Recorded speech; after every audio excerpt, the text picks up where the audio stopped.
नमस्कार, search story में आपका स्वागत है। मैं हूं संजना। आइए नजर डालते हैं आज की कुछ खास खबरों पर। बुंदेलखंड को सूबे और बदहाली से उभारने के लिए प्रदेश और केंद्र सरकार तमाम दावे कर रही है, तो वहीं विपक्ष में बैठे राजनीतिक दल भी बुंदेलखंड की इस बेबसी को भुनाने में पीछे नहीं है। बुंदेलखंड को सूखे और बदहाली से उबारने के लिए प्रदेश और केंद्र सरकार तमाम दावे कर रही, तो वहीं विपक्ष में बैठे राजनीतिक दल भी बुंदेलखंड की इस बेबसी को भुनाने में पीछे नहीं है। 2 वक्त की रोटी की जुगाड़ में यहाँ का किसान पलायन के लिए मजबूर तो है ही, कई किसान तो इस गरीबी से निजात पाने के लिए अपनी जान तक दे चुके हैं। लेकिन किसानों की इस वेदना से वाकिफ होने के बाद भी किसानों और बुंदेलखंड के नाम पर मिलने वाले पैकेज को बेकाम ठिकाने लगाया जा रहा है। बात करते हैं महोबा जनपद की, जहां कांग्रेस की सरकार ने बुंदेलखंडियों को गरीबी से उबारने के लिए बुंदेलखंड पैकेज की सौगात दी थी, जिसे प्रदेश सरकार ने मंडियों के निर्माण में लगा दिया। जनपद महोबा में ही 90 करोड़ की लागत से 11 मंडियां बनाई गईं, जिन्हें 1 वर्ष होने के बाद भी शुरू नहीं किया जा सका। महोबा में सिंचाई और पेयजल की किल्लत दूर करने के स्थान पर मंडियों का निर्माण किसान को मुंह चिढ़ा रहा है। बुंदेलखंड राजनीति के नक्शे पर इस क्षेत्र को लगातार सुर्खियां मिल रही हैं। यहाँ की बेबसी, लाचारी, भुखमरी एजेंडा बनकर पक्ष विपक्ष के दल 2017 को फतह करने की होड़ में लगे हैं। यहाँ के बाशिंदे और किसान प्रदेश और केंद्र सरकार से मदद की आस लगाए हैं, लेकिन इन्हें मदद मिलना तो दूर, इनके लिए कोई ठोस योजना ही अमल में नहीं लाई जा रही है। पूर्व की कांग्रेस सरकार ने बुंदेलियों को इस दर्द पर मरहम लगाने के लिए करोड़ों रुपए का बुंदेलखंड पैकेज दिया था, लेकिन इस पैकेज को स्थायी समाधान में न लगाकर मंडियों का निर्माण करा दिया गया। सबसे अधिक सूखे से प्रभावित जनपद महोबा में सिंचाई और पेयजल की योजना के स्थान पर प्रदेश सरकार ने बुंदेलखंड पैकेज के 90 करोड़ रुपए यहाँ मंडी निर्माण में खपा दिए। 2 फरवरी को इन मंडियों का लोकार्पण मुख्यमंत्री अखिलेश यादव द्वारा किया जा चुका है। 1 वर्ष बीत जाने के बाद भी ये मंडियां अभी तक ना तो शुरू हो सकी हैं और ना ही इनका लाभ किसानों को मिल सका है। 90 करोड़ रुपए की लागत से महोबा जनपद में 11 मंडियां बनाई गई। ये मंडियां रख रखाव के अभाव में जंगल में तब्दील होती जा रही हैं। अराजक तत्व यहाँ शराब पीकर उत्पात मचाते देखे जा सकते हैं। मंडियों की देखभाल की जिम्मेदारी 3-3 चौकीदारों को सौंपी गई है, जिन्हें सरकार पैसे दे रही है। इन मंडियों को देखकर इतना तो अंदाजा लगाया जा सकता है कि ये मंडियां किसान के लिए सिर्फ शो पीस है। सवाल यह है कि पिछले कई वर्षों से ओलावृष्टि, अतिवृष्टि से बर्बाद हो रही फसलों के बाद सूखे से बदहाल हो चुके बुंदेली किसानों के लिए ये मंडियां कितनी लाभदायक हैं। किसानों की माने तो इन मंडियों से उन्हें कोई लाभ नहीं है। भूख से लड़ रहे किसानों के पास जब खाने के लिए अनाज ही नहीं है तो मंडियों से क्या बेचेंगे। सरकार को इन मंडियों के स्थान पर किसानों के लिए नहर, माइनर और ट्यूबवेल की योजना लानी चाहिए थी, जिससे किसान इस सूखे में भी अपने खेतों को सिंचाई कर सकते और उनके घर पर अनाज होता। किसानों के अनुसार ये मंडियां सिर्फ कमीशन खोरों के लिए बनाई गई हैं, जिसमें ठेकेदार और अफसरशाही के लोग शामिल हैं। सरकार ने बुंदेलखंड पैकेज को बुद्धि और विवेक से नहीं खर्च किया। किसान के लिए दिए गए पैकेज का बंदरबाट किया गया है। किसानों से जब हमने मंडियों को लेकर बात की तो इनका दर्द खुलकर सामने आया। किसानों ने तो यहाँ तक कहा कि जब पैदावार नहीं तो क्या अपने बच्चों को इन मंडियों में बेच दें। सरकार द्वारा बनाई गई कितना सही मानते हैं मंडियों को आप? सरकार हम तो नहीं मानते, क्योंकि मंडियों में फायदा के लिए जब किसान के पास कुछ है नहीं है तो क्या बेचे। कोई ऐसा रोजगार तो है नहीं है, सिर्फ खेती के अलावा कई वर्षों से सूखा पड़ा रहा है। इससे मंडियों से हम लोगों को कोई लाभ नहीं होने की संभावना है। सरकार का कहना है कि हमने करोड़ों रुपया किसान को दे दिया, किसान के लिए मंडी बना दी, तो मंडियों में आप क्या बेचेंगे? अब क्या बेचे? लड़का बेचे, खून बेचे, क्या बेचे साहब? जब कुछ हो तब बेचे। वो भी पैसा आसानी से नहीं मिलता है। जब फसल नहीं है तो क्या करें? तो लगा इनको कहाँ लगना चाहिए? सरकार जो मंडियों में जो पैसा लगाए, ऐसे आप ट्यूबवेल है, माइनर है, कहीं भी लगा देते जो कि सिंचित क्षेत्र बन जाते हमारे क्षेत्र में। और जो सिंचित क्षेत्र नहीं है तो परेशानी तो है ही है। इससे सरकार को खुद सूझबूझ से अपना काम करना चाहिए। मंडियों से किसान वर्ग के लिए कोई लाभदायक नहीं है। बीए में पढ़ने वाली किसान की बेटी सोनम भी इन मंडियों को लेकर नाराज है। खेती से अताश सोनम और उसके पिता मनरेगा में मजदूरी कर रहे हैं। सुमन कहती है कि ये मंडी हमारे लिए बेकाम है। अगर मैं सीएम होती तो मंडी कभी नहीं बनवाती, बल्कि यहाँ के लोगों के लिए सिंचाई और पानी की जरूरत पूरी करती। सोनम की ही तरह कई किसानों ने बुंदेलखंड में पैकेज से बनी मंडियों को किसानों के जख्मों को खुरेदने वाला बताया है। आप कितने पढ़ती हो? बीए में। बीए पढ़ती हो तो फिर मजदूरी क्यों कर रही हो? क्या करें, सूखा पड़ा है तो करनी पड़ती है मजदूरी। अच्छा, कितने रुपए मिल जाते हैं आपको? 160। और फिर पढ़ाई कब करती हो जब यहाँ मजदूरी करती हो?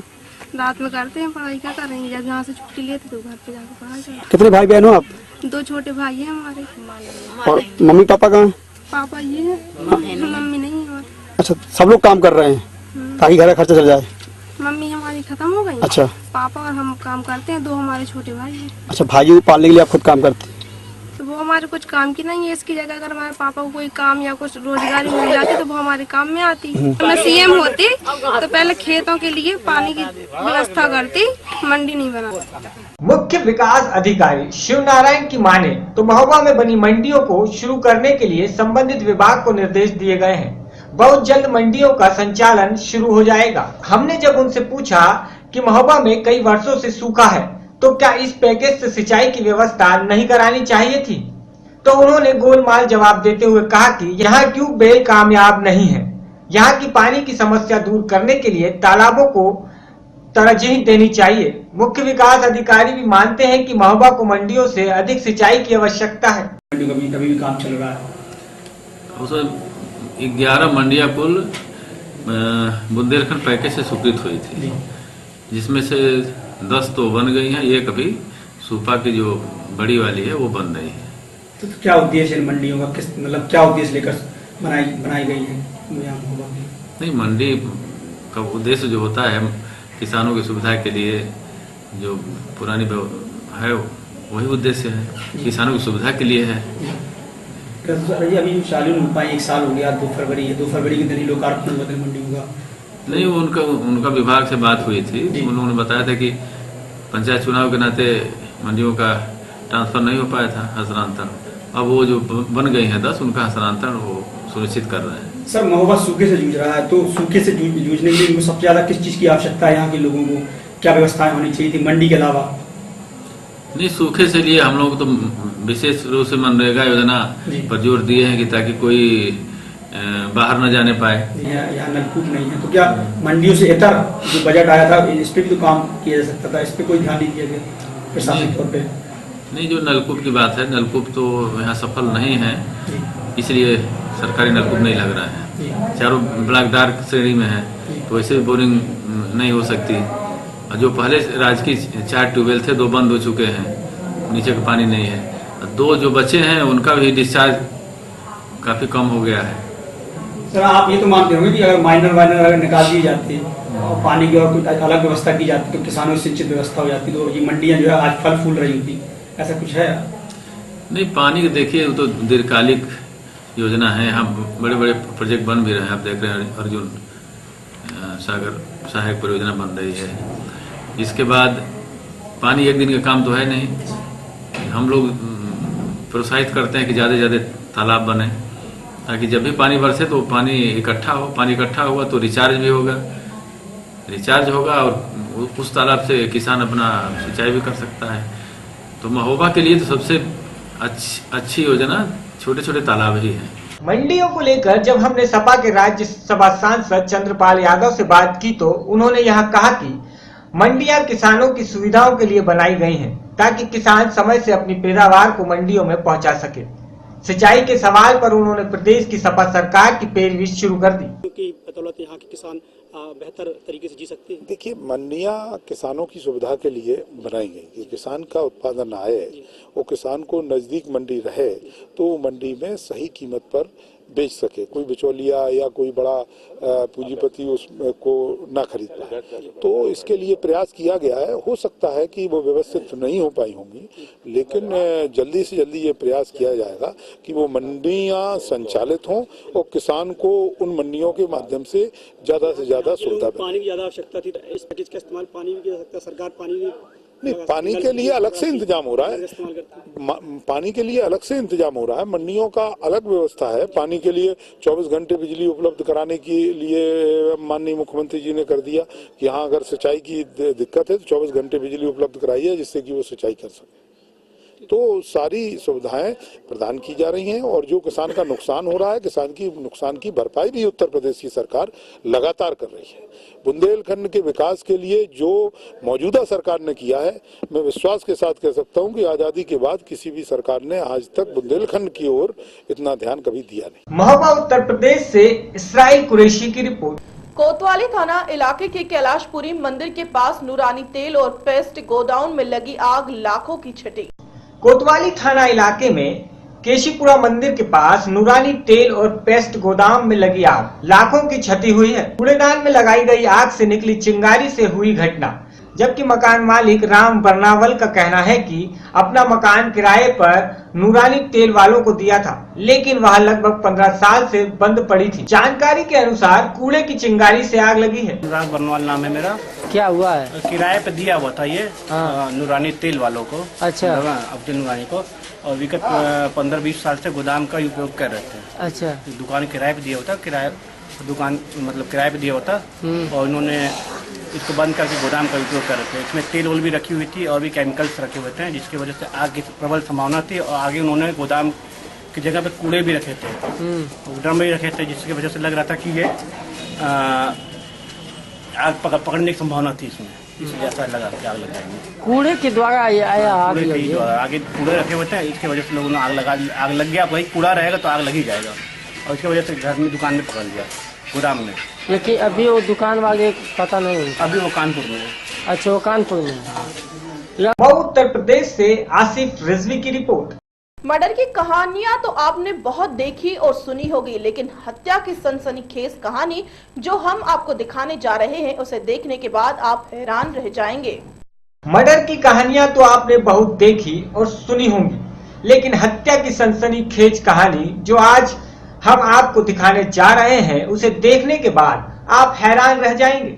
मामला चंदौली का है, जहां एक मंगेतर ने अपनी प्रेमिका के साथ मिलकर अपने होने वाले पति की हत्या की साजिश रची और उसे 3 और लोगों के साथ मिलकर अंजाम तक पहुंचा दिया। चंदौली पुलिस की गिरफ्त में खड़े इन दोनों युवकों को जरा गौर से देखिए।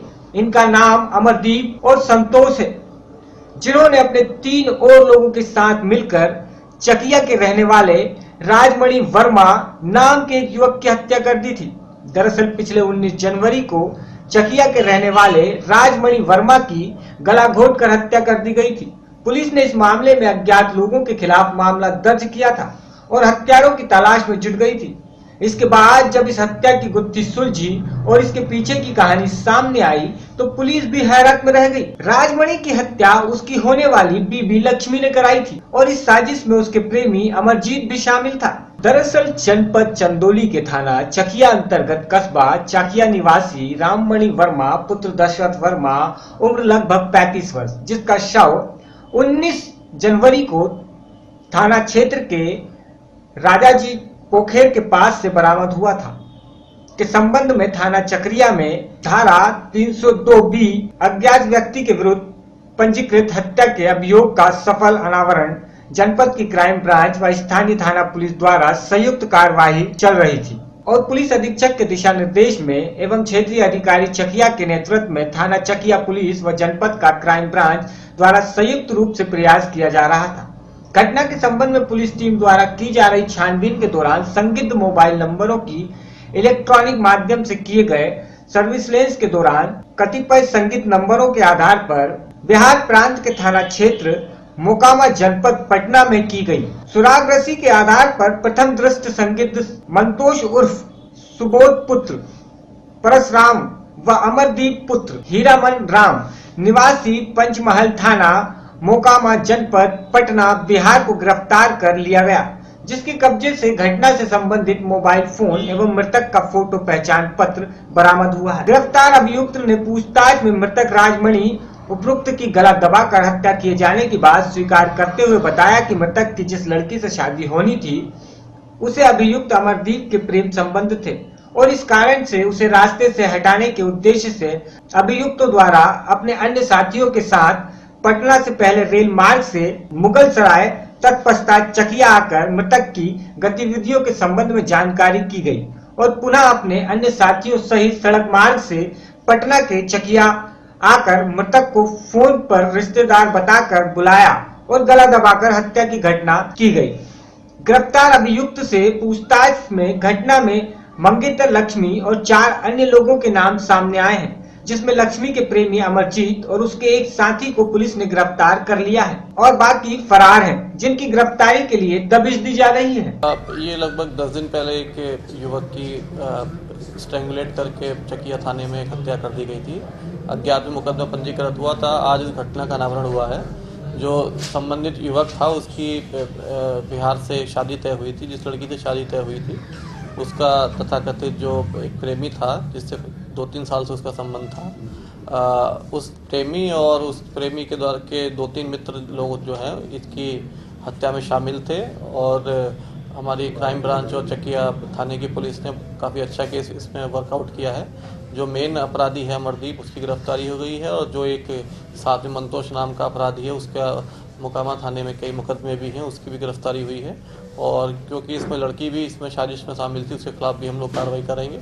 2 लोग और हैं इसमें, जो टोटल 5 लोग थे, जिसमें 2 की गिरफ्तारी हो गई है और ये घटना का अनावरण हुआ है। हमारी टीम को इसके लिए जो है 5000 का इनाम भी मेरे द्वारा घोषित किया गया है। कप्तान साहब, शादी तय हुई थी उस लड़की की इसी जनपद चकिया में नगर में, तो लड़की के खिलाफ भी मुकदमा उसके खिलाफ भी? जी, वो लड़का था, इसकी शादी जो इस लड़की से तय हुई थी। लड़के की शादी काफ़ी दिन से नहीं हो रही थी और लड़का जो है शादी करने के लिए एडमेंट था जिसकी हत्या की गई है। लड़की और इसका जो प्रेमी था वो नहीं चाहते थे कि ये शादी हो, तो इसी शादी ना हो इसी वजह से जो है इन लोगों ने जो है इतना जघन्य अपराध की तरफ अपना कदम बढ़ाया और उसकी हत्या करवा दी। लड़की ने किस प्रकार की मदद की और क्या सहयोग? अभी ये विवेचना का पॉइंट है और इसमें अभी तक जो चीजें आ रही है कि लड़की ने जो मोबाइल नंबर भी उपलब्ध कराया था, उस लड़के का फोटो भी जो है जो मृतक है इन लोगों को उपलब्ध कराया था। चंदौली उत्तर प्रदेश से अब्दुल बारी की रिपोर्ट। कोतवाली बिसलपुर पुलिस पर मारपीट, छेड़छाड़, फर्जी मुठभेड़ दिखाकर 4 लोगों को गिरफ्तार करने की बात आ रही है। पीड़ित पूर्व प्रधान ने एसपी को तहरीर दी। कोतवाली बिसलपुर पुलिस पर मारपीट, छेड़छाड़, फर्जी मुठभेड़ दिखाकर 4 लोगों को गिरफ्तार करने की बात आ रही है। पीड़ित पूर्व प्रधान ने एसपी की तहरीर दी है। चूंकि मामला पुलिस से जुड़ा है तो एसपी जांच के बाद कोई बात कैमरे के सामने कहने की बात कर रहे हैं। वहीं पीड़ित व आसपास के लोग भी पुलिस को ही दोषी बता रहे हैं। मामला कोतवाली बिसलपुर क्षेत्र के गांव महुआ का है। बीते दिनों नए नवेले कप्तान को अपना गुड वर्क दिखाने के लिए थानों पर तैनात अध्यक्षों ने नई रीत निकाल ली है। अभी जहानाबाद क्षेत्र में विधवा को जिंदा जलाने का मामला ठंडा नहीं पड़ा कि एक और मामला हो गया। यहाँ के थाना बिसलपुर क्षेत्र के गांव महुआ की पूर्व प्रधान, जो कि भाजपा की राजनीति करती हैं, उनके घर देर रात पुलिस पहुंच गई। पुलिस पर पूर्व प्रधान रमा देवी ने गंभीर आरोप लगाया है। उनका आरोप है कि एसओ करणपाल यादव उनके घर रात रविवार करीब 12 बजे आए, घर में घुसकर तोड़फोड़ की और उनके 2 लड़कों व देवरों को उठा कर ले गए। पुलिस पहले तो सपा ज्वाइन करवाने का दबाव बना रही थी या फिर 2 लाख रुपए की मांग कर रही थी और जब उसने मना कर दिया तो अगले दिन पुलिस ने उनका चालान फर्जी पुलिस मुठभेड़ दिखाकर पेश कर दिया। यही नहीं, एसओ ने मासूम बच्चियों व महिलाओं के साथ भी मारपीट की। पूरा मामला मोहल्ले वालों ने भी देखा है कि पुलिस का तांडव कैसा होता है। प्रत्यक्षदर्शियों ने भी बताया कि एसओ बिसलपुर केपी यादव ने कोई हद नहीं छोड़ी। पीड़िता पूर्व प्रधान का एक लड़का बाहर रहकर बीपीएड की पढ़ाई कर रहा है और दूसरा लड़का सरकारी सफाई कर्मचारी है। हमारी टीम ने जब गांव का दौरा किया तो सत्यता सामने आ गई। देखने वालों ने खुलकर बताया कि कैसे पुलिस ने इस परिवार के साथ अपना जलवा दिखाया। एसपी पीलीभीत मौन धारण किए हुए हैं और जांच प्रकोष्ठ की जांच के बाद बोलने की बात कर रहे हैं। अपराध मुक्त, भय मुक्त समाज का नारा वाली सूबे की सरकार की फजीहत अब उत्तर प्रदेश पुलिस बन रही है, क्योंकि कार्रवाई कोई होती तो नहीं है और सबके किसी न किसी बड़े नेता से संबंध होते हैं। ऐसे में सूबे की सरकार को चाहिए कि अपनी पुलिस को सामाजिक कार्यों का भी पाठ पढ़ाया जाए। यहाँ लेटे थे, एक सिपाही आया वो हमारे पास खड़ा रहा और उसने पूछा तो सरकारी अध्यापक हो प्राइवेट, तो हमने कहा हम सरकारी अध्यापक हैं और हमारे बहू के साथ असली हरकतें की। जैसा मैंने 12 बजे उठे तो यहाँ खटपट खड़ की आवाज आई तो पुलिस वाले मैंने देखे उसको पकड़े, लड़का ले गए मटरी की। सब हम पैसा पढ़ने आए तो पुलिस वाले खड़े थे और चढ़े के छत पे जब बच्चे को ले गए कुछ मारते खाते। हाँ हम उठे थे पेशाब के लिए तो हमने देखे दीवार पे कौन लोग खड़ो तो उसने हमारे घाय को ऐसे करी और उधर से जब ऐसे करी तो हम डर गए। डर के बाद में आए कूद के दीना में इस घर में गए। पुलिस वाले थे, 4 लोग थे।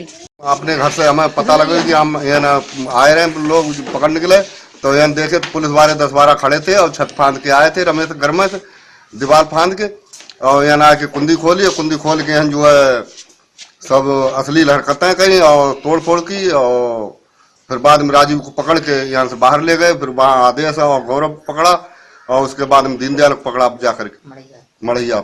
मैं अंदर आए थे तो हम अंदर सब लोग सो रहे थे, दोनों में सास इधर सो रही थी तो इनने हमें आवाज दी थी कि देखो कोई कुंडी खटखटा रहा है। तो ऊपर से मम्मी गए थे उठ के देखने, तो देखा इतनी देर में तो सब लोग नीचे आ गए पुलिस वाले, तो उनको वहाँ पर ही पकड़ लिया। हम लोगों को इधर बंद कर दिया। रसोई में दूध बनाने गए थे, बच्चे को दूध भी नहीं बनाने दिया और शाम बच्चे को बंद कर लिया, हमको भी बंद कर लिया और मारने की धमकी दे रहा था। सब बाहर भी नोच डाले। मेरे बच्चे को तो अलग फेंक दिया, बच्चा मेरा बहुत रो रहा था। मेरे कपड़े उतारने लगे, फिर मेरे कपड़े उतार के फिर मेरी छेड़खानी करने लगे, मेरे कपड़े हाथ पैर चलाने लगी। तब तक मेरी सास आ गई, मैंने आवाज़ लगाई, बहुत तेजी से मुझे आवाज़ दी मैंने, तो मुझे अब मेरा मुंह बंद कर रहा था। मेरे कपड़े सब सीने में पति को पकड़ लिया और कहीं तो यहीं रहेगा। मुझको ले जाके मैं रसोई में दूध बनाने गई थी तो वहीं पर पकड़ लिया। तो मुझे अंदर नहीं आने दिए, तब तक मेरी सास इधर से पहुंच गई तो उनने मुझे बचा लिया। और नहीं तो बहुत ज़्यादा गालियाँ दे रहे थे, सास को भी गालियाँ दे रहे थे। हाँ, मम्मी ने आवाज़ लगाई थी, देखो कोई दरवाजे में कोई आवाज़ दे रहा है, तो वो उठे थे। उन्होंने देखा था तो कि तब तक घर में सब लोग घुस आए। मुझे उनको बंद पकड़ लिया, मुझको इधर बंद कर दिया। मेरी कपड़े उपड़े उतारने की कोशिश कर रहे थे फाड़ने की, बहुत ज़्यादा मेरी डांट रहे थे, गाली दे रहे थे, मम्मी को भी गाली दे रहे थे। है उसका आरोप है कि एसओ ने कुछ उसके साथ बदतमीजी दुर्व्यवहार किया है, तो क्या मामला सर, क्या कार्रवाई?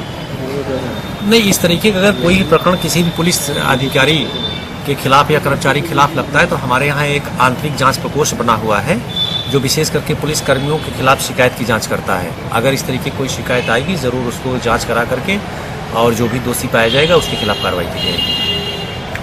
पीलीभीत उत्तर प्रदेश से शरीफ परवेज की रिपोर्ट। नागल चौधरी दक्षिण हरियाणा बिजली वितरण निगम को लग रहा है लाखों का चूना। पिलर बॉक्स की रकम की उड़ रही धज्जियां, विभाग सो रहा घोड़े बेचकर। नागल चौधरी दक्षिण हरियाणा बिजली वितरण निगम को लगा रहे हैं लाखों का चूना। पिलर बॉक्स की स्कीम की उड़ा रहे धज्जियां, विभाग सो रहा घोड़े बेचकर। जी हाँ, ये सब हम नहीं कह रहे, इन तस्वीरों में आप खुद देख रहे हैं। ये नागल चौधरी के गांव ढाड़ीजावा की है, जहां पिलर बॉक्स में लगे सभी मीटर जले हुए हैं और पूरी की पूरी सप्लाई डायरेक्ट चल रही है, जिससे वर्तमान बीजेपी सरकार ने बिजली चोरी रोकने के लिए कई करोड़ों पूरे हरियाणा में घर के बाहर पिलर मीटर लगाने में खर्च किए। लेकिन सरकार की इस स्कीम को उन्हीं के नुमाइंदे पलीता लगा रहे हैं, जो कि साफ दिखता है कि यहाँ के अधिकारी कितनी देख रेख कर रहे हैं और चोरी पर काबू लगा रहे हैं या नहीं। आपको बता दें कि नागल चौधरी क्षेत्र में लगभग सभी गांवों में इस स्कीम का यही हाल है। जहां ये पूर्ण रूप से फैल गई है तो इस गांव में यह साफ हो रहा है कि मुख्यमंत्री की मेहरा गांव जगमग गांव की स्कीम यह दूर दूर तक लागू नहीं हो सकी है। बहरहाल जो भी हो, इसके पीछे कोई सवाल है। इस लापरवाही के पीछे कौन है? बिजली विभाग इनकी देखरेख क्यों नहीं कर रहा है? क्या ऐसे में बिजली चोरी रुक पाएगी? कर्मचारियों व उपभोक्ताओं की इस लापरवाही पर अधिकारी कोई कार्रवाई क्यों नहीं करते? क्यों ऐसे में सरकार द्वारा चलाई जा रही 24 घंटे बिजली सप्लाई की योजना का आम जनता को लाभ नहीं मिल पा रहा है? लगभग 20-25 गाँव में पिलर बॉक्स लगे हुए हैं, तो सभी गाँव में सुचारू रूप से चल रहा है। हाँ, ठीक ठाक चल रहा है। कहीं कोई भी खराबी आती है, गड़बड़ आती है, हमारे नोटिस में आती है, उसको हम ठीक करते हैं। एक दो गाँव में हमने देखा सर, बिल्कुल ये जो स्कीम है ये नील हो चुकी है, जहाँ जितना डिपार्टमेंट को फायदा होना था उससे डबल नुकसान हो रहा है। नुकसान वाली कोई बात नहीं है। बाकी अगर इस तरह की कोई बात है नोटिस में हमारे आएगी, हम चेक भी करेंगे, उसको ठीक करेंगे, दुरुस्त करेंगे। हरियाणा से शुभम शर्मा की रिपोर्ट। मोगा जिले के गांव में नामुराद बीमारी कैंसर अबर बैल की तरह बढ़ रही है और लोगों की रातों की नींद और दिन का चैन उड़ा रही है। जहां एक और वर्ल्ड कैंसर दिवस मनाया जा रहा है, वहीं मोगा जिले के गांव में नामुराद बीमारी कैंसर अमर बेल की तरह बढ़ रही है और लोगों की रातों की नींद और दिन का चैन उड़ा रही है। कुछ समय पहले जिला गांव मुरीमुक्तफर में इस भयंकर बीमारी ने पैर पसारे थे, लेकिन अब जिले के गांव महरों में भी कैंसर के 10 मरीजों की पुष्टि की गई है और पिछले कुछ समय में 4 मरीजों की मौत भी हो चुकी है। लेकिन इस बढ़ रही बीमारी को देखने के लिए इस गांव में कोई भी डॉक्टर अपनी टीम के साथ नहीं गया, जिसके कारण लोगों में रोष है। इस बारे में जानकारी देते हुए गांव महरों के कुलदीप सिंह ने बताया कि उनकी पत्नी मौजूदा मेंबर पंचायत है और हमारे गांव में 10 के करीब मरीज इस समय कैंसर की बीमारी से पीड़ित हैं और 2-3 की मौत भी हो गई है और मरीज अलग अलग जगहों पर अपना इलाज करवा रहे हैं, जिसमें एक 10 साल की लड़की है जिसका इलाज चंडीगढ़ पीजीआई में चल रहा है। हमारे गांव में सरकार की ओर से या सिविल अस्पताल मोगा की ओर से किसी को भी चेक नहीं किया गया है और सरकारी अस्पताल के सीएमओ ने कहा कि उनके पास कोई टीम नहीं है, लेकिन मरीज मजबूर हो रहे हैं।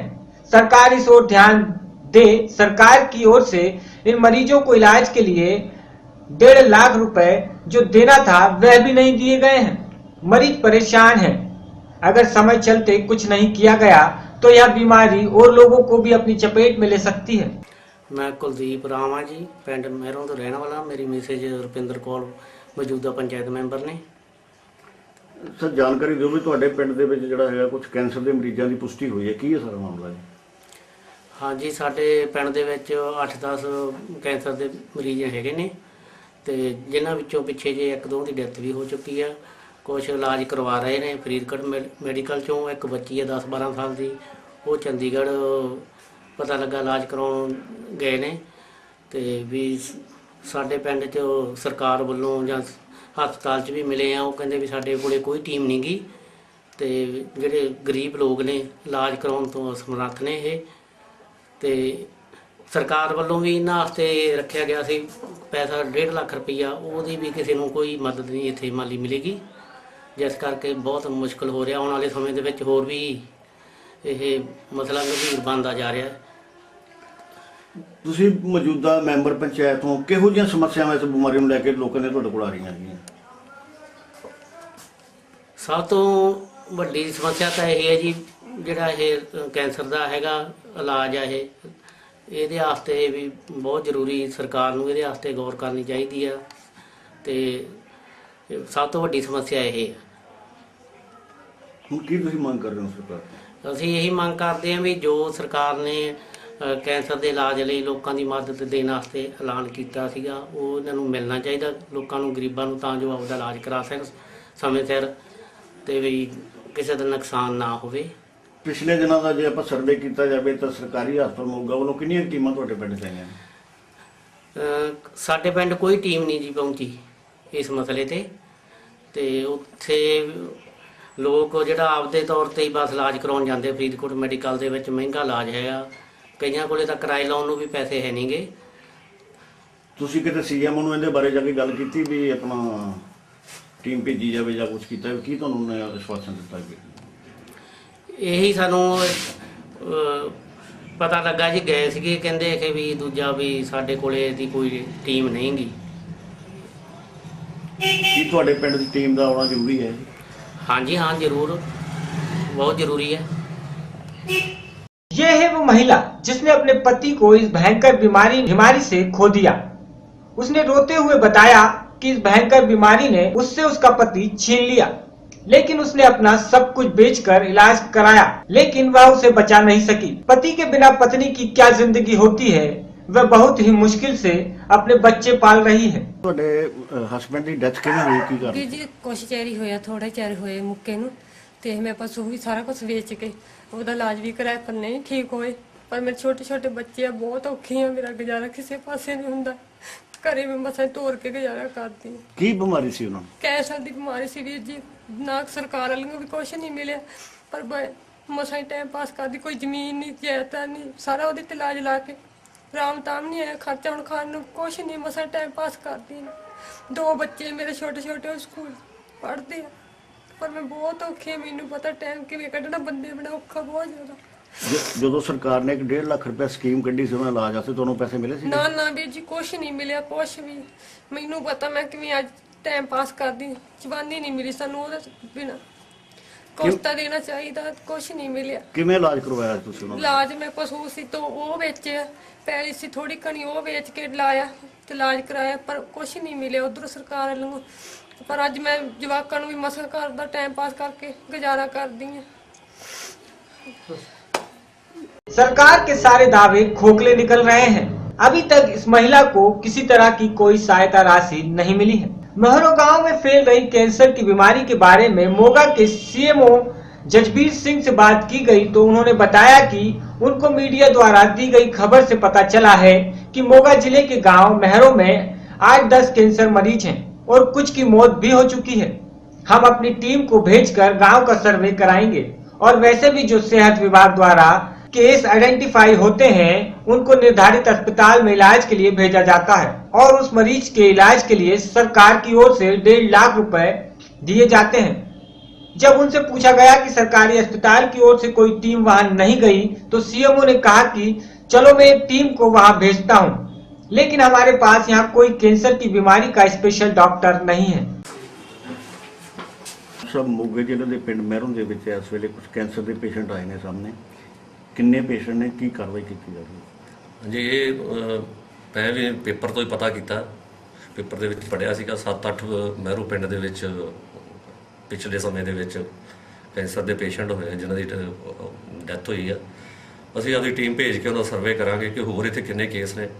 ਬਾਕੀ ਸਿਹਤ ਮਹਿਕਮੇ ਵੱਲੋਂ ਜਿੰਨੇ ਵੀ ਕੇਸ ਆਇਡੈਂਟੀਫਾਈ ਹੁੰਦੇ ਆ ਉਹਨਾਂ ਨੂੰ ਜਿਹੜੇ ਸਾਡੇ ਹਸਪੀਟਲ ਪੈਨਲਡ ਆ ਉਹਨਾਂ ਦੇ ਵਿੱਚ ਇੱਕ ਮਰੀਜ਼ ਨੂੰ ਉਹਨਾਂ ਦੀ ਫਾਈਲ ਜਿਹੜੀ ਉੱਪਰ ਭੇਜ ਦਿੱਤੀ ਜਾਂਦੀ ਹੈ ਮੁੱਖ ਮੰਤਰੀ ਰਾਹਤ ਕੋਸ਼ ਫੰਡ ਲਈ। ਉਹਦੇ 1.5 ਲੱਖ ਰੁਪਈਆ ਜਿਹੜਾ ਉਹਦਾ ਪ੍ਰੋਪਰ ਵੈਰੀਫਿਕੇਸ਼ਨ ਤੋਂ ਬਾਅਦ ਉਹਦੀ ਉਹਨੂੰ 1.5 ਲੱਖ ਉਹਦੇ ਅਕਾਊਂਟ 'ਚ ਜਮ੍ਹਾਂ ਕਰਾ ਦਿੱਤਾ ਜਾਂਦਾ। ਸਰ ਉੱਥੇ ਪਿੰਡ ਵਾਲਿਆਂ ਦਾ ਹਾਂ hospital the account of course ਪਿੰਡ ਵਾਲਿਆਂ ਦਾ ਕਹਿਣਾ ਵੀ ਸਿਵਲ ਹਸਪਤਾਲ ਵੱਲੋਂ ਮੋਗਾ ਵੱਲੋਂ ਕੋਈ ਵੀ ਹਾਲੇ ਤੱਕ ਡਾਕਟਰ ਵਿਜ਼ਿਟ ਨਹੀਂ ਕੀਤਾ, ਕਿਸੇ ਦੀ ਕੋਈ ਥੋਰਲੀ ਚੈਕਿੰਗ ਨਹੀਂ ਕੀਤੀ ਗਈ। ਚਲੋ ਮੈਂ ਹੁਣ ਟੀਮ ਗਠਿਤ ਕਰਕੇ ਮੈਂ ਟੀਮ ਨੂੰ ਘੱਲਦਾ, ਬਟ ਸਾਡੇ ਕੋਲ ਕੋਈ ਕੈਂਸਰ ਸਪੈਸ਼ਲਿਸਟ ਡਾਕਟਰ ਨਹੀਂ ਹੈਗਾ। ਇਹ ਔਂਕੋਲੋਜੀ ਡਿਪਾਰਟਮੈਂਟ ਹੁੰਦਾ ਜਿਹਨੂੰ ਅਸੀਂ ਕਹਿੰਦੇ ਹਾਂ ਕਿ ਜਿਹੜਾ ਕੈਂਸਰ ਡਿਪਾਰਟਮੈਂਟ ਹੈ ਸਪੈਸ਼ਲੀ ਜਿਹੜੀ ਕਿ ਕੈਂਸਰ ਦੀ ਸਟੱਡੀ ਹੈ ਉਹਦਾ ਸਿਵਲ ਹਸਪਤਾਲ ਮੋਗਾ ਦੇ ਵਿੱਚ ਕੋਈ ਸਪੈਸ਼ਲਿਸਟ ਨਹੀਂ ਹੈ। ਅੱਜ ਵਰਲਡ ਕੈਂਸਰ ਡੇ ਮਨਾਇਆ ਜਾ ਰਿਹਾ ਹੈਗਾ ਜੀ, ਇੱਕ ਪਿੰਡ ਦੇ ਵਿੱਚ ਇੰਨੇ ਪੇਸ਼ੈਂਟ ਨੇ, ਕੀ ਕਾਰਵਾਈ ਤੁਸੀਂ ਉਹਦੇ ਬਾਰੇ ਕਰਿਆ? ਅਸੀਂ ਅੱਜ ਤਾਂ ਹੁਣ ਕੜਿਆਲ ਪਿੰਡ ਦੇ ਵਿੱਚ ਜਾ ਰਹੇ ਹਾਂ, ਉੱਥੇ ਨਰਸਿੰਗ ਸਕੂਲ ਵਾਲਿਆਂ ਨੇ ਫੰਕਸ਼ਨ ਪਹਿਲਾਂ ਤੋਂ ਹੀ ਰੱਖਿਆ ਹੋਇਆ ਇਸੇ ਸਬੰਧ ਦੇ ਵਿੱਚ। ਹੁਣ ਆਉਣ ਵਾਲੇ ਦਿਨਾਂ ਦੇ ਵਿੱਚ ਅਸੀਂ ਫਿਰ ਉੱਥੇ ਵੀ ਜਾ ਕੇ ਆਵਾਂਗੇ ਮਹਿਰੋ। मोगा पंजाब से विपिन ओकारा। स्वाइन फ्लू ने पंजाब में दी दस्तक। अब तक अलग अलग जगह से स्वाइन फ्लू के 33 मामले सामने आए हैं, जिसमें 18 लोगों की स्वाइन फ्लू के चलते मौत हुई। और अब गुरदासपुर जिले के गांव धनिया में बागर में एक किसान की स्वाइन फ्लू ने ले ली जान। स्वाइन फ्लू ने पंजाब में दी दस्तक। अब तक अलग अलग जगह से स्वाइन फ्लू के 33 मामले सामने आए हैं, जिसमें 18 लोगों की स्वाइन फ्लू के चलते हुई मौत। और अब गुरदासपुर जिले के गांव धनिये के बंगार में एक किसान की स्वाइन फ्लू से मौत हो गई है। गुरदासपुर जिले का स्वास्थ्य विभाग इस गंभीर मामले को लेकर संजीदा नहीं और न ही इस भयंकर बीमारी को रोकने के लिए कोई उचित प्रबंध। आम लोगों में दहशत का माहौल बना हुआ है। हैरानी की बात यह है कि गुरदासपुर जिले का कोई भी सेहत विभाग का अधिकारी या प्रशासनिक अधिकारी इस मौके पर नहीं पहुंचा। गुरदासपुर जिले के गांव घड़िये के बंगारा का मंजीत सिंह स्वाइन फ्लू की चपेट में आ गया। सही समय पर इलाज न मिलने से मंजीत सिंह को जान से हाथ धोने पड़े। मृतक के परिवार वालों को उसकी मौत का दुख तो है, पर उसका परिवार और रिश्तेदार मृतक की लाश से कई मीटर दूर ही रहे, वहीं से उसे निहार रहे थे, पर कोई भी उसे छूने की हिम्मत नहीं कर रहा था। सभी ने हाथों में दस्ताने और मुंह पर मास्क पहने हुए थे, जिससे स्वाइन फ्लू का डर उनके चेहरों पर देखा जा सकता है। उसके परिवार के सदस्यों का कहना है कि मंजीत सिंह हजूर साहिब की यात्रा पर गए थे और वापसी पर रास्ते में इनकी तबीयत बिगड़ गई और बाद में इनको बटाला सिविल अस्पताल में इलाज के लिए दाखिल कराया गया। यहां से उसे अमृतसर रेफर कर दिया गया। अमृतसर हॉस्पिटल ने स्वाइन फ्लू की पुष्टि कर दी, पर मनजीत सिंह नहीं बच सका। गांव वालों का कहना है कि ऐसी घातक बीमारी को लेकर सेहत विभाग लापरवाह है। अभी तक कोई भी सेहत विभाग का अधिकारी स्थिति का जायजा लेने नहीं पहुंचा। साढ़े इत्थे किसान सी अपना मनजीत सिंह, बहुत मेहनती किसान सी। ਉਹਦੀ ਨਾਲ ਸਵਾਈਨ ਫਲੂ ਦੇ ਨਾਲ ਡੈਥ ਹੋ ਗਈ ਆ। ਹਜ਼ੂਰ ਸਾਹਿਬ ਦੀ ਯਾਤਰਾ ਗਿਆ ਸੀ ਤੇ ਹਜ਼ੂਰ ਸਾਹਿਬ ਦੀ ਯਾਤਰਾ ਤੋਂ ਆਉਂਦਾ ਹੀ ਉੱਥੇ ਖੜੇ ਉੱਥੇ ਹੀ ਹੋ ਗਿਆ ਕਿ ਰਾਹ 'ਚ ਹੋਇਆ ਜਾਂ ਆਣ ਕੇ ਹੋ ਗਏ। 5 ਦਿਨ ਤੋਂ ਇਹ ਹੈਗਾ ਸੀ ਹਸਪਤਾਲ, ਉੱਥੋਂ ਹੁਣ ਲੈ ਕੇ ਆਏ ਆ, ਉਹਦੀ ਡੈਥ ਹੋ ਗਈ ਹੈ। ਜਿਹੜਾ ਹੈਗਾ ਵਾ ਸਿਹਤ ਵਿਭਾਗ ਅਜੇ ਤੱਕ ਨਹੀਂ ਜਾਗਿਆ, ਉਹਨਾਂ ਨੂੰ ਖਬਰ ਵੀ ਦੇ ਦਿੱਤੀ ਆ। ਉਹ ਸਵੇਰ ਦੇ ਉਹਨਾਂ ਨੇ ਇੱਥੇ ਤੱਕ ਕੋਈ ਅਜੇ ਨਹੀਂ ਪਹੁੰਚਿਆ। ਲਾਗੇ ਚਾਗੇ ਸਾਰਿਆਂ ਨੂੰ ਇਸਦੀ ਲੋੜ ਆ। ਇਹਨਾਂ ਦਾ ਸਾਰਿਆਂ ਦਾ ਟੈਸਟ ਕੀਤਾ ਜਾਣਾ ਚਾਹੀਦਾ। ਸਰਕਾਰ ਕੋਲੋਂ ਕੋਈ ਇਹਦਾ ਕੋਈ ਜੋ ਸਰਕਾਰ ਕਰ ਸਕਦੀ ਹੈ ਉਹਦਾ ਮੁਆਵਜ਼ਾ ਦੇਣਾ ਚਾਹੀਦਾ। ਇਹਦੇ 3 ਬੱਚੇ ਨੇ, ਬੱਚੇ ਦੇ ਕਿਸਾਨ ਕੋਈ ਇਹਨਾਂ ਦੀ ਨੌਕਰੀ ਪੇਸ਼ਾ ਨਹੀਂਗਾ ਹੋ ਰਿਹਾ ਹੈਗਾ, ਘਰ ਦਾ ਹੀ ਕੰਮ ਕਰ। ਹਾਂਜੀ, ਇਹ ਮੇਰੇ ਚਾਚਾ ਜੀ ਹਜ਼ੂਰ ਸਾਹਿਬ ਗਏ ਸੀ ਅਸੀਂ, ਤੇ ਉੱਥੋਂ ਆਉਂਦਿਆਂ ਇਹਨਾਂ ਨੂੰ ਢਿੱਲ ਮੱਠ ਹੋਈ ਹੈ ਥੋੜੀ ਜੀ, ਤੇ ਇੱਥੇ ਆਣ ਕੇ ਇਹਨਾਂ ਦੇ ਇਲਾਜ ਚੱਲਿਆ ਵਾ ਗੁਰੂ ਰਾਮਦਾਸ ਹਸਪਤਾਲ, ਤੇ ਕੋਈ ਫਰਕ ਨਹੀਂ ਪਿਆ, ਤੇ ਇਹਨਾਂ ਦੀ ਅੱਜ ਸਵੇਰੇ ਡੈਥ ਹੋ ਗਈ ਹੈ ਜੀ। ਕੀ ਤੁਹਾਨੂੰ ਪੁਸ਼ਟੀ ਹੋਈ ਹੈ ਸਵਾਈਨ ਫਲੂ ਨਾ ਹੋਵੇ? ਹਾਂਜੀ, ਇਹਦੀ ਰਿਪੋਰਟ ਜਿਹੜੀ ਉਹ ਪੋਜ਼ਿਟਿਵ ਆਈ ਹੈ। ਹੈਲਥ ਡਿਪਾਰਟਮੈਂਟ ਜਾਂ ਸਿਹਤ ਵਿਭਾਗ ਦਾ ਕੋਈ ਕਰਮਚਾਰੀ ਤੁਹਾਨੂੰ ਅਲਰਟ ਕਰਨ ਵਾਸਤੇ ਆਇਆ ਵੀ ਇਹਦੇ ਲਾਗੇ ਨਹੀਂ ਜਾਣਾ ਜਾਂ ਇਸ ਤਰ੍ਹਾਂ ਨਹੀਂ ਜਾਣਾ, ਕੋਈ ਹੈ? ਨਹੀਂ, ਇਸ ਤਰ੍ਹਾਂ ਨਹੀਂ ਕੋਈ ਵੀ ਆਇਆ, ਕੋਈ ਨਹੀਂ ਆਇਆ ਜੀ। ਹਾਂਜੀ, ਇਹ ਨਹੀਂ ਆ ਰਹੀ, ਕੋਈ ਨਹੀਂ ਆਇਆ ਜੀ, ਸਾਡੇ ਲਾਗੇ ਨਹੀਂ ਕੋਈ ਵੀ ਆਇਆ। ਇੱਥੇ ਕਿਸੇ ਨੇ ਨਹੀਂ ਦੱਸਿਆ ਵੀ ਇਹਦੇ ਲਾਗੇ नहीं जाना ਜਾਂ इतना ਦੀ कोई गल कोई बात नहीं। गुरदासपुर पंजाब से अवतार सिंह की रिपोर्ट। नरमे और गेहूं के फसली चक्कर से निकलकर किसानों ने अपनाया हरी खेती को, जिसमें किसान खुद ही इसकी दुकान बनाकर बेचने और कमाई का साधन बढ़ाने लगे हैं। पंजाब सरकार द्वारा पूरे पंजाब के किसानों को फसली चक्कर से निकालने के लिए हर जिले और ब्लॉक में कृषि विभाग द्वारा किसानों को कैंप लगाकर खेती के नए धंधों के लिए प्रेरित किया जा रहा है और गेहूं, धान और कपास के फसली चक्कर से निकलकर सब्जियों, दालों और फलों की ओर प्रेरित किया जा रहा है, जिससे जिला श्री मुक्तसर साहिब के चक्का मदरसा के किसान शमशेर सिंह ने अपने खेत में सब्जियों की उपज का धंधा शुरू किया है और सब्जियों की मंडीकरण के लिए शहर में एक दुकान लेकर खुद बेचना शुरू किया है, जिससे अपनी फसल को न तो मंडी में कम भाव पर बेचना पड़ेगा, बल्कि अपनी दुकान पर अच्छे भाव पर बेचकर अच्छा मुनाफा मिलेगा। इस बारे में जब किसान से बात की गई तो उन्होंने कहा कि मेरा एक फार्म गुजरात ਦੇ ਵਿੱਚ ਹੈਗਾ ਜੀ। ਮੈਂ ਉੱਥੇ ਜਦੋਂ ਉੱਥੋਂ ਦੇ ਲੋਕਾਂ ਨੂੰ ਆਪਣੀ ਜੈਵਿਕ ਖੇਤੀ ਕਰਦਿਆਂ ਮੈਂ ਦੇਖਦਾ ਰਿਹਾ ਸੀਗਾ। ਉਹ ਆਪਣੀ ਜਿਹੜੀ ਉਪਜ ਹੈ ਉਸ ਦਾ ਆਪ ਖੁਦ ਮੰਡੀਕਰਨ ਕਰਦੇ ਆ ਜੀ, ਉਸ ਦੀ ਆਪ ਪ੍ਰੋਸੈਸਿੰਗ ਕਰਦੇ ਆ, ਆਪ ਉਸ ਦਾ ਮੰਡੀਕਰਨ ਕਰ ਰਹੇ ਆ ਜੀ ਉਹ। ਤੇ ਮੈਂ ਸੋਚਿਆ ਵੀ ਕਿਉਂ ਨਾ ਮੈਂ ਆਪਣੇ ਪੰਜਾਬ ਦੇ ਵਿੱਚ ਵੀ ਇਸ ਤਰ੍ਹਾਂ ਦਾ ਇੱਕ ਸਿਸਟਮ ਲੈ ਕੇ ਆਵਾਂ ਜੀ। ਤੇ ਮੈਂ ਉਸ ਤੋਂ ਬਾਅਦ ਸੈਂਟਰ ਆਫ ਐਕਸੀਲੈਂਸੀ ਦੇ ਉੱਪਰ ਮੈਂ ਇੱਕ ਟ੍ਰੇਨਿੰਗ ਲਈ ਜੀ। ਟ੍ਰੇਨਿੰਗ ਲੈਣ ਤੋਂ ਉਪਰੰਤ ਮੈਂ ਇਸ ਦੀ ਜਿਹੜੀ ਜੈਵਿਕ ਖੇਤੀ ਵਾਲੇ ਪਾਸੇ ਮੈਂ ਆਪਣਾ ਜਿਹੜਾ ਸੀਗਾ 3 ਸਾਲ ਤੋਂ ਮੈਂ ਇਸ ਨੂੰ ਸ਼ੁਰੂ ਕੀਤਾ ਜੀ। ਹੁਣ ਮੈਂ ਤਕਰੀਬਨ ਆਪਣੀ ਜਿਹੜੀ ਹੈਗੀ ਸਾਰੀ ਜ਼ਮੀਨ ਨੂੰ ਜੈਵਿਕ ਤੌਰ ਤੇ ਤਿਆਰ ਕਰ ਚੁੱਕਾ ਹਾਂ ਇਸ ਦੇ ਉੱਪਰ ਜੀ। ਤੇ ਇਸ ਦੇ ਜਿਹੜਾ ਜੋ ਮੰਡੀ ਕਰਨਾ ਹੈ, ਮੈਂ ਪਹਿਲੇ ਸਾਲ ਮੈਂ ਆਪਣੀ ਜਿਹੜੀ ਹੈਗੀ ਜੋ ਆਪਣੀ ਸਬਜ਼ੀ ਮੰਡੀ ਉਸ ਦੇ ਵਿੱਚ ਆਪਣੀ ਉਪਜ ਵੇਚਦਾ ਸੀਗਾ ਜੀ। ਉਸ ਤੋਂ ਬਾਅਦ ਆਪਣੇ ਮਾਨਯੋਗ ਡਿਪਟੀ ਕਮਿਸ਼ਨਰ ਸਾਹਿਬ ਮੁਕਤਸਰ ਜੀ ਵੱਲੋਂ ਮੈਨੂੰ ਜਿਹੜੀ ਜਗ੍ਹਾ ਸੀ ਰੈੱਡ ਕਰਾਸ ਦੇ ਗੇਟ ਦੇ ਨਾਲ ਅਲਾਟ ਕੀਤੀ ਗਈ। ਉੱਥੇ ਮੈਂ ਆਪਣੀ ਜਿਹੜੀ ਹੈਗੀ ਹੈ ਸਬਜ਼ੀ ਵਾਲੀ ਇੱਕ ਵੈਨ ਬਣਾਈ ਹੈ, ਮੋਬਾਈਲ ਵੈਨ। ਮੈਂ ਉਸ ਦੇ ਰਾਹੀਂ ਉੱਥੇ ਆ ਕੇ ਜਿਹੜੀ ਲੋਕਾਂ ਨੂੰ ਖਪਤਕਾਰ ਨੂੰ ਸਿੱਧੀ ਆਪਣੀ ਸਬਜ਼ੀ ਵੇਚ ਰਿਹਾ ਸੀਗਾ ਜੀ। ਤੇ ਉੱਥੇ ਜਿਹੜੀ ਸੀਗੀ ਵੈਨ ਦੇ ਵਿੱਚ ਮੇਰੇ ਕੋਲ ਜਗ੍ਹਾ ਦੀ ਘਾਟ ਹੋਣ ਕਰਕੇ ਤੇ ਇਸ ਤੋਂ ਮੈਂ ਬਾਅਦ ਜਿਹੜੀ ਆਪਣੀ ਦੁਕਾਨ ਹੈਗੀ ਕਿਸਾਨ ਹੱਟ ਦੇ ਨਾਂ ਦੇ ਉੱਪਰ ਜਿਹੜੀ ਹੈਗੀ ਇਹ ਮੈਂ ਆਪਣੀ ਇੱਥੇ ਸਬਜ਼ੀ ਆਪਣੀ ਉਪਜ ਜੋ ਮੇਰੀ ਗੁਜਰਾਤ ਦੇ ਵਿੱਚ ਹੁੰਦੀ ਹੈ ਉੱਥੋਂ ਵੀ ਲਿਆ ਕੇ ਮੈਂ ਇੱਥੇ ਆਪਦਾ ਪ੍ਰੋਸੈਸ ਕਰਕੇ ਇਸ ਨੂੰ ਵੇਚ ਰਿਹਾ ਜੀ। ਇਹ ਤਾਂ ਬਹੁਤ ਐਡਵਾਂਸ ਚੱਲਦਾ ਜੀ। ਤਾਂ ਪੇਠਾ ਇਸ ਵਾਰੀ ਇੱਕ ਜਿਹੜੀ ਹੈਗੀ ਹੈ ਮਲਚਿੰਗ ਸ਼ੀਟ ਦਾ ਅਸੀਂ ਉਪਯੋਗ ਕੀਤਾ ਜੀ, ਜਿਹੜੀ ਕਿ ਅਸੀਂ ਨੌਨ ਯੂ ਕੰਪਨੀ ਤੁਸੀਂ ਲੈ ਕੇ ਆਉਂਦੇ ਆ ਜੀ। ਇਸ ਦੇ ਵਿੱਚ ਜਿਹੜੀ ਹੈਗੀ ਇਹਦੇ 2 ਰੰਗ ਦੀ ਹੈਗੀ ਹੈ ਜੀ। ਇਹਦਾ ਹੇਠਲਾ ਰੰਗ ਜਿਹੜਾ ਹੈਗਾ ਕਾਲੇ ਰੰਗ ਦਾ ਹੈਗਾ ਜੀ, ਜਿਹਦੇ ਨਾਲ ਧਰਤੀ ਦੇ ਜਿਹੜੇ ਜੋ ਵੀ ਇਹਦੇ ਵਿੱਚ ਵੀੜ ਹੈ ਜੀ। ਇਸ ਤੋਂ ਇਲਾਵਾ ਇਹ ਧਰਤੀ ਦੇ ਵਿੱਚ ਜੋ ਮੋਇਸਚਰ ਹੈਗਾ ਉਹ ਠੀਕ ਮਾਤਰਾ ਵਿੱਚ ਬਣਾਈ ਰੱਖਦਾ ਜੀ।